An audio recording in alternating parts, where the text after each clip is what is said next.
አዳራሹ አሁን እየበቃ አይደለም። አሁን ካላችሁ በአሁኑ ጉዟችን ወደ 4 መኪና አካባቢ ህዝብ ነው የመጣው። አዎ። ስለዚህ አብዛኛው ህዝብ የት ነው ያደረው? በረንዳ ላይ ነው። አሁን የውጩን ስለዚህ ይሄ አዳራሻውን በቂ ስላልሆነ ርብራብ ከላይ ጣውላ ይገዛና አምሮሚካን በዚህ የሚቀርብ ቦታ አይደለም። በጣም የሚገርም ታቦት ነው። በጣም እያደገ ህዝብ እየመጣበት ያለ ገዳም ማን ነው? እንዲህ በትኩሱ በአንድ ጊዜ ካላችሁ አምደው ሚካኤል ይባላል። አዎ። ሌላ ቦታ ከብዙ ጊዜ በኋላ ነው የሚያድገው አይደለም? እውነት ነው። አምደው ሚካኤል ግን አሁን በአራተኛው ጉዟችን ከ4 መኪና አካባቢ ምናምን የሚደርስ ህዝብ ነው የመጣው።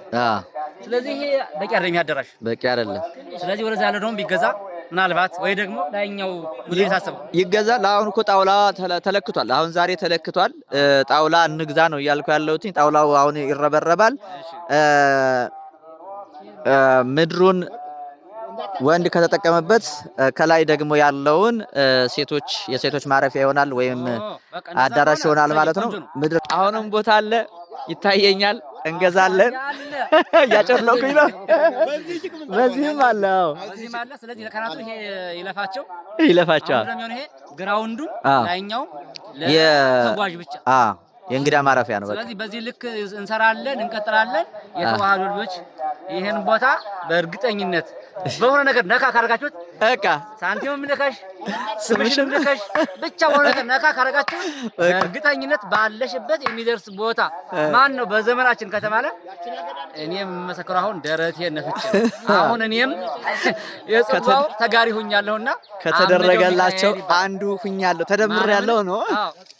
አምደው ሚካኤል የሚገርም ህዝብ ያላወቀው ዓለም ያላወቀው ግን ደግሞ ተአምራቱ የተለየ እውነት ነው ቦታ ነውና ይሄን ቦታ በቻልነው አሻራ ሁሉ እኛ እንግዲህ እንደ አቅማችን ምንድነው በማስተዋወቅ በማስተባበር ይዞ በመምጣት ሐሳብ ሸር በማድረግ ምስክርነት እንዲሰጡ በማድረግ የምችሉ እዚህ ድረስ ታች ጎዳውን በመሳለም ማችሁ ደግሞ ምንድነው ባላችሁበት ናችሁ በቃ በሐሳብ ሚካኤል አስበኝ እኔ ደግሞ የሚችለውን ነገር አረጋለሁ ብላችሁ ቃል ብቻ ተናገሩ። ቃል ብቻ ተናገር ብላቴና ይፈወሳል ይድናል ነው ያለውና ያው እንግዲህ አሁን እንደምታዩት ማለት ነው አንድ ወዲህ ያለው ካሜራውና እንደምታዩት አሁን ይሄ ሁሉ ቦታ የተገዛው ይሄ ሁሉ አዳራሽ የተሰራው ከዚህም አልፎ ወደዛ ደግሞ አለ አይደል ውሃ ደግሞ ገብቷል እዚህ ግቢ። አዎ ያን ሁሉ ያደረገው ማን ነው ካላችሁ ሚካኤል ራሱ የዳበሰው የጎበኘው ሰው ነው፣ እኛ አይደለንም። ሚካኤል ምክንያቱም ይሰራል፣ ያደርጋል ጥርጥር የለውም። ያው እኛ እንግዲህ ያው እንደዚህ መርኮዝ ያዝን ነው አገዙ እንወርደው እንወጣውም እንደዚህ ነውና እንዴት ነበር ግን የማታው የትናንቱ እስኪ የትናንት ነው ለወሬ አይበቃም ማርያም። አሁን እኔ እንግዲህ እዚህ ቦታ ከመጣው 4ኛ ጉዞዬ ነው። እንደ ዛሬ ግን ከብዶኝም አሳቀቆኝም አሸንፎኝም አቅ ልክ እኮ ስትረግጥ ታሽ የምትገኙ ያለ ጥራልኩ። ምክንያቱም ምንድነው አደገኛ ዝናብ ነበረ፣ ጭቃላ እንግዲህ በደንባራ በቅሎ ቃጭል ተጨምሮ የሚሉን በቃ ያጋጥመን። በዚህ መንገድ ላይ በዚህ ቁልቁለት ላይ በዚህ ጭቃ ላይ በዚህ አፈር ላይ ጭቃ ሆኖ አስበዋል። በዚህ ተነሳ ያሁኑ መንገድ ትንሽ ከበድ ብሎናል። እናቶች ትንሽ ደግሞ ይለያል። ያሁኑ ተጓዥ በይበልጥ በረከትን አግኝቷል። ምንም ጥርጥር ምክንያቱም ሁሉም እየተነጠፈ እየወደቀ በመቀመጫው በእግሩ በእጁ ሁሉ በአራት እግር የመጣ አለ።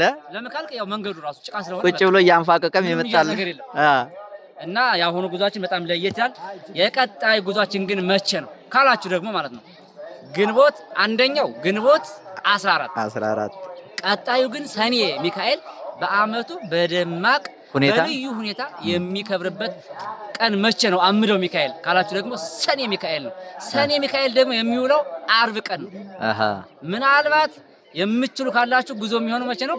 ሐሙስ ነው የሚሆነው በዋዜማ። አዎ ስለዚህ ሰኔ ሚካኤልን በአምደው ሚካኤል ተገኝተን እናክብር እንባረክ የምትችሉ ነው። ኦሬዲ አሁን የሥራ ቀናት 2 ቀን አሉ ማለት ነው። ሐሙስና አርብ ዕለቱ ነው። ዋዜማው መምጫችን ሐሙስ ስለሆነ ቅዳሜም የሚገባ ይሆናል። እንግዲህ ከወዲሁ አስበውበት ከወዲሁ ጀምራችሁ አስቡበት። ሰኔ ሚካኤልን ታላቁን በዓል ደማቁን በዓል በአምደው ሚካኤል ማክበር እንፈልጋለሁ የምትሉ ካላችሁ ከወዲሁ አለ ተዘጋጅተዋል። እየተመረኮዝን አሁንም እንመጣለን ማለት ነው። መቋሚያ በደንብ ያስፈልጋል። ሚካኤል የቀጠሮ ሰው ይበለን። አሜን አይደለም? አሜን።